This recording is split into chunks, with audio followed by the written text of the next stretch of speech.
Jeff Jimison joining us right now on the Oakland County MegaCast. But Jim, it doesn't look like you're in the library. I am in the library. I You, am in the Idea Lab. oh, well, you have a lot of tools back behind you. We sure do. That's the idea. We try to be as full service a makerspace as possible. So, as soon as we identify that someone needs a particular tool or a piece of equipment, we acquire it. So give us a rundown. What's a day look like for you? Well, these days it's a little different. Prior to our exciting pandemic times, we would open our doors to the public. People could make appointments to use any of our large pieces of equipment. Very popular were the laser cutter, the embroidery machine, the die cutter. You can see the heat press above me right there. People would make t-shirts and things like that. Up there is the sublimation printer. People would come in, they would use this equipment to work on their own projects. We would also offer classes that would teach groups of people how to use the various equipment and the software that's associated with the equipment. And we would do special programs wherein people could come in and make exciting things together, more elaborate than what they might generally make on their own, like a pair of hi-fi speakers or a musical keyboard or different things like that. Model rocketry was one that we did that was super popular, where from start to finish you make a model rocket here in the lab out of 3D printed and laser cut parts. Then we go outside and we shoot it off in the nearby park. Post pandemic, now that we're in this time where things are a little different, the lab is a pretty small space. You're only seeing a little bit of it here, but it doesn't extend very far in any direction beyond the field of view. And so the public, unfortunately, can't come into the lab anymore because it's not possible to maintain adequate social distancing in this small space. So we're doing things a little differently. We're still offering a number of remote services. Our 3D printing service is very popular. People will send us their digital 3D models, and we'll use our large bank of 3D printers to print their models, and then they can come pick those up via our curbside pickup service. So everything's very hands-off. And starting very soon, we're going to be taking work requests from patrons like they used to be able to come into the lab and use the equipment themselves. Now we will be taking their jobs and doing some work for them. So if someone needs something laser cut or engraved or embroidered, or if they need something made with the die cutter, anything like that, we'll be to a certain extent taking some jobs and enabling access to the end product, basically. Jeff, you definitely have one of the coolest jobs. Are you videotaping some of these procedures so that you can share with people how it's actually being done since they can't do it themselves? Yeah, yep. We in the past few weeks, we've been doing a series of live broadcasts through Instagram Live. We call it Idea Lab Live. And so, it's sort of a little window that opens into the Idea Lab so that people can see some of the special projects that we've been working on in here and getting a little more in depth into some of the more technical aspects of the lab. We've been rebuilding a 3D printer live, which is interesting. It sort of shows you from the bottom up how these machines work and how they cooperate with their software. And we've also been doing what I call virtual lab hours, where people used to have the opportunity to come in and visit the lab and talk to me and ask questions about their projects and sort of get a sense of direction creatively for what they're going to be working on. Since they can't do that in person, we've been opening up the doors virtually. So at designated times, people can chat with me, and I'm also available in a number of other ways to be contacted, by email, by phone, by Zoom. We try to reproduce the experience of being in the lab as much as possible. Jeff Jimison with us. He is the supervisor of the Idea Lab over at the Baldwin Public Library, joining us today. on the Oakland County Megacast. And Jeff, the last time we spoke, it was in the thick of the early portions of the pandemic, and the Idea Lab was doing a lot of work providing PPE to those on the front lines. Has that operation continued, or has that been weaned back to a moderate level at this point? It has tapered off a little bit, but we are still in production. At the time when we last spoke, we were producing hundreds of face shields per day. The need has diminished somewhat now that supply lines for first responders and medical professionals have opened back up. They're able to get proper PPE a little bit better than they were through the usual channels.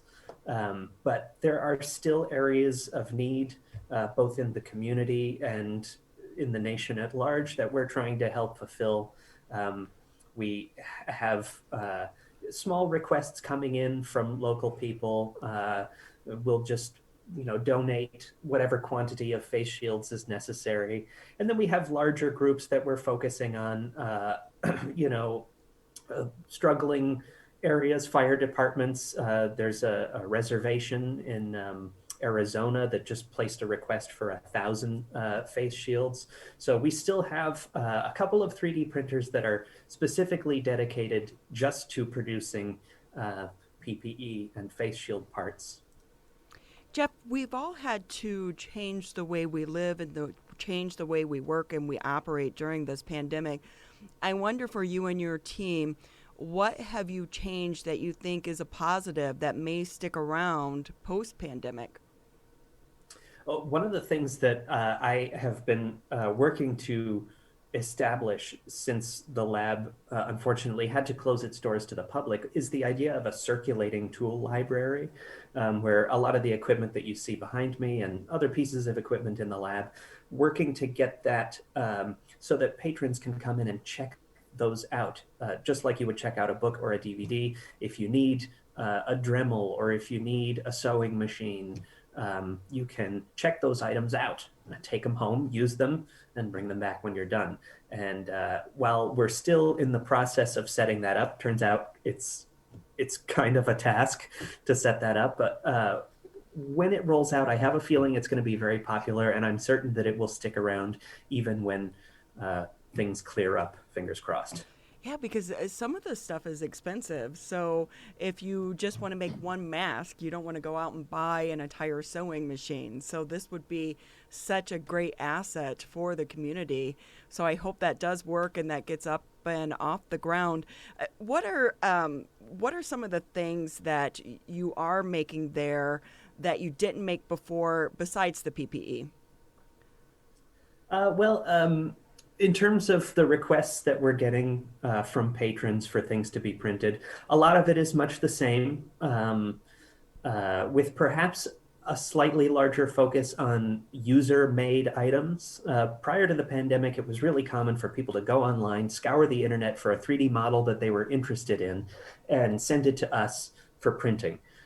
Now I think I find a slight increase in items that patrons have modeled themselves using software. And I think that's probably because people have a little bit more time to tinker around in software, to create their own models, possibly even to learn more elaborate software while they're at home, spending more time indoors. So I have noticed a slight uptick in things that people have designed themselves, which is pretty interesting. One of our patrons submitted a request for something that I find just fascinating. It's a chess clock. Maybe you play chess and there's the little clock that each player will tap a button to signify the end of their turn so that the clock can keep track of the timer.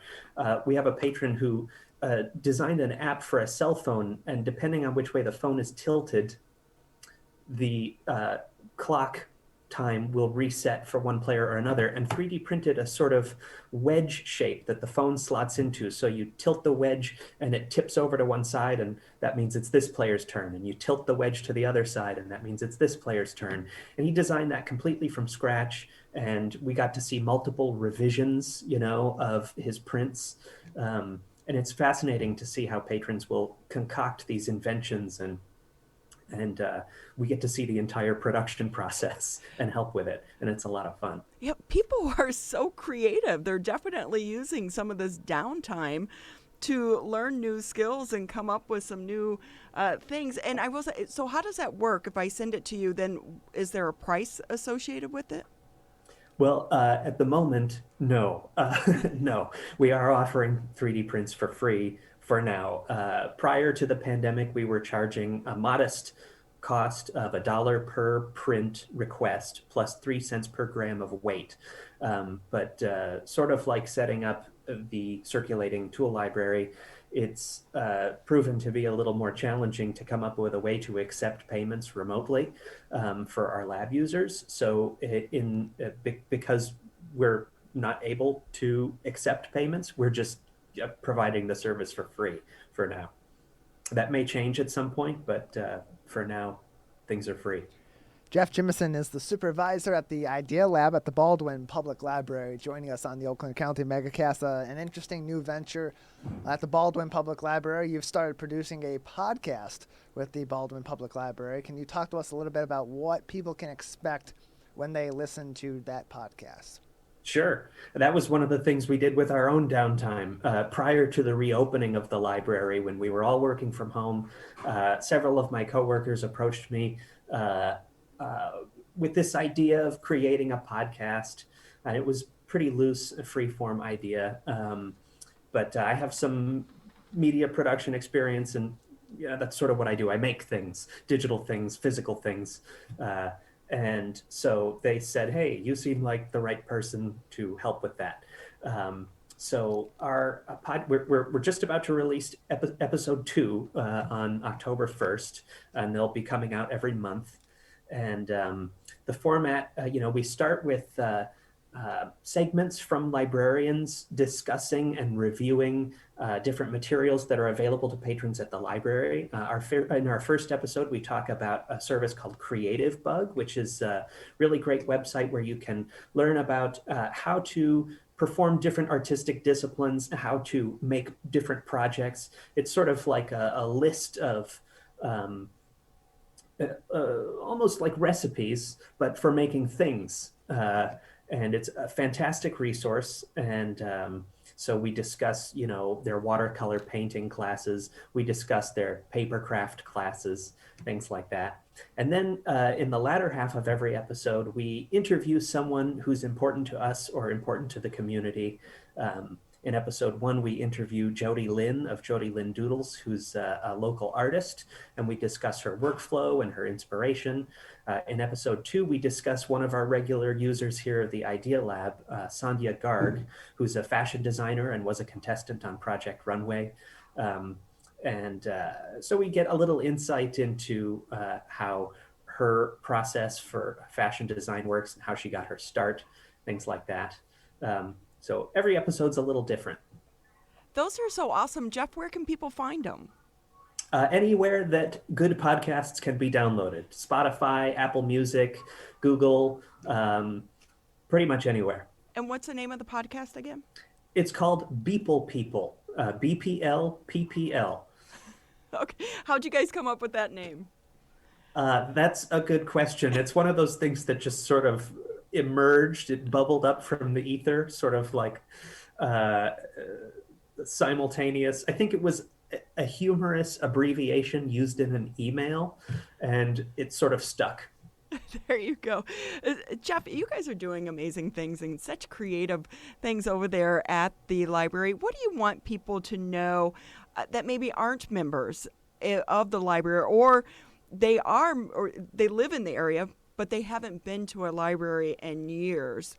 What do you want them to know about some of the things that you do offer? Because libraries are a lot different today than they were when we were kids. Very much so. Yes. No Dewey Decimal System to go through the card catalog, right? Right. Now it's like Google. You just search for what you want on our website and you get all the results right there in front of you. Nobody needs decimals anymore. Yeah, I would say one of the coolest things about the Idea Lab is the fact that we are open to the public. The lab itself and the services we offer, there is no requirement for residency. You don't have to have a library card if you want to get something 3D printed, if you want to get something laser cut. Anyone from anywhere can use the services that the Idea Lab provides. and it's this sort of public entity that exists inside of Baldwin Public Library. So I think everyone should be aware that this is, you don't have to feel like, oh, I live in Troy, or, I'm from East Point and I'm not sure, can I get something 3D printed? Well, yes, you can. The only prerequisite is that you are a human being and you can use the Idea Lab. That is so awesome. Jeff Jimision with us here on the Oakland County MegaCast. Just a couple more minutes with you before we wrap up. How has it been for you to be back in the building, because it was closed down for so long? Are you able to see some of your coworkers, and how is that going for you? Do you enjoy being back in the building? I do, and I think for me, it's particularly easy to be here because, well, I mean, the lab is closed, so I'm fairly isolated. I'm in this room is basically a cube, and I'm in my little cube, and so this is my domain, and I venture forth, and I wear my mask when I go out, and I can chat with coworkers, and it is nice to be able to see people in person and talk to my friends here at the library. I do miss the interactions with patrons that were a huge part of my day-to-day, and I definitely, I really enjoyed being able to talk with them and work with them directly and see their projects and watch their creativity unfold firsthand. But the analogs to that, the virtual analogs, are a decent substitute. I have a lot of time in here now to keep things organized and work on our internal projects, and it's been a fine transition. I do look forward to returning to normal. Yeah, a lot of tinkering, I would imagine, going on there in your lab. Virtually, though, do you feel yes. like, are you finding that you're able to reach so many more people virtually than if people were, coming just in person?